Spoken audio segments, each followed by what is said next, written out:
শখের মেট্রো রেলের ভয়ঙ্কর এক অভিজ্ঞতা থেকে বেঁচে গেল রাজধানীবাসী। মারা যেতে পারত এক বা একাধিক পথচারী।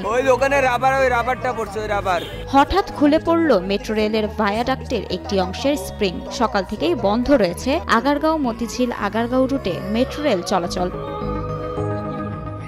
সংশ্লিষ্ট সূত্র থেকে জানা যায়, মেট্রো রেলের ফার্মগেট স্টেশনের পরে ইসলামিয়া চক্ষু হাসপাতালের সামনের একটি পিলারের ওপরে ভায়াডাক্টে 4টি স্প্রিং থেকে একটি স্প্রিং সরে নিচে পড়ে গেছে। মেট্রো রেলের এই স্প্রিংকে বিয়ারিং প্যাডও বলা হয়। এতে উঁচু হয়ে গেছে রুট অ্যালাইনমেন্ট।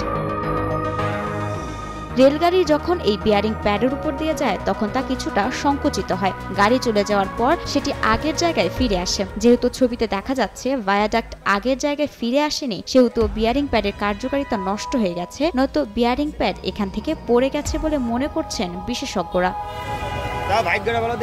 ভায়াডাক্ট থেকে যদি বিয়ারিং প্যাড রিলিজ হয়ে যায় তাহলে পিলার ভেঙে যাবে। ভায়াডাক্টকে ফ্লেক্সিবল রাখার জন্যই এই বিয়ারিং প্যাড ব্যবহার করা হয়। এত অল্প সময়ে বিয়ারিং প্যাড নষ্ট হয়ে যাওয়াটা অস্বাভাবিক মনে করছেন বিশেষজ্ঞরা। এ ধরনের বিয়ারিং প্যাড রেলগাড়ির লোড সহ্য করার পাশাপাশি ভূমিকম্পের সময়ও পুরো ওজন ভেঙে পড়া থেকে রক্ষা করে।